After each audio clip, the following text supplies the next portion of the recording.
Miara-panao pasteur. Ya, inona moa zany le zavatra ijoroana vavolombelona? Ny joroako vavolombelona zany a dia tamin'ny fiainako zany a nisy ohatrany azony devoly a zany dia ny lohako zany ohatrany hoe misy saboana anankiroa zany mitsindrona amin'ny ilany dia mitsindrona amin'ny ilany dia ohatrany hoe verivery zany ny fanahiko fa za zany ohatrany tsy te hiboaka an'ilay trano mihitsy dia farany zany efa tsy hita efa tamin'izao taonako izao mihitsy eo amin'ny efapolo taona vao aingana dia inona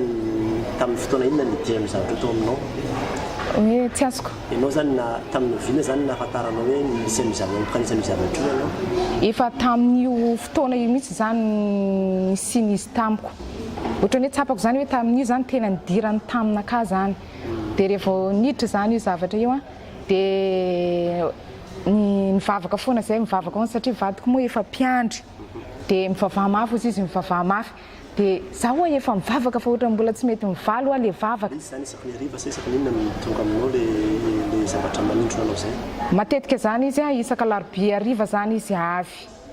dia mindritra ny tontolo andro ziska amin'ny ala dia tsy matory mihitsy azy zany zisika maraina raha voatratrany zany dia zisika maraina tsy matory fa mideridery foana amin'ny masoko. Marary be zany lohanao sa hoe ianao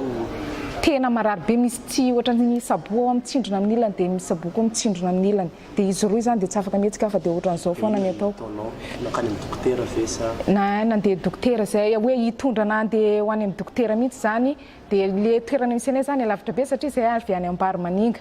dia mandeha sarety zany dia nitadavana sarety dia rehefa iny amin'ny lalana iny dia mivavaka foana dia efa tonga teo a Bekopay zany a dia le sarety aloha saika tsy tondrana ka fa hoe efa ho faty satria za efa tsy maharina intsony le lohako marary be dia rehefa tonga Bekopay zany a dia nentin'ny vadiko dia nitatana ohatran'le zazakely andeha pisena reny dia napisena rehefa avy tao zany a dia teo zany ohatrany hoe nisy fanahy masina zany ohatrany hoe tonga zany angamba Jesosy Kristy nanavitra anahy dia teo zany tonga dia efa ohatrany hoe sitrana dia tsy zavatra tsaroako intsony dia ohatrany hoe sitrana dia ozy hoe fa naninona ara za teo dia mahatsapa zany aho fa sitrana dia nitoizanay foana le dia ziska zay tonga tany Mazenga dia mbola nitsabo tena ihany aho momba an'le lohako marary be zany dia inona ny avianao fa mety nahatonga an'le aretina? le navian'le aretina zany ohatrany hoe zavatra nataon'olona zany le izy satria zay zany mpivarotra dia le tany am-pivarotana zany tena niandohan'le izy. Dia nefa ianao ve resy lahatra hoe tena Andriamanitra zany nanasitrana tamin'ny ahoana nahatonga anao ny teny zany hoe tena Andriamanitra nanasitrana anao fa tsy hoe sitrana ho azy fotsiny ianao? Tena hoe mahatsapa zany fa Andriamanitra nanasitrana anahy satria za mbola tsy raha fahakeliko zany efa mpivavaka dia efa le fiainako zany efa nankiniko amin'Andriamanitra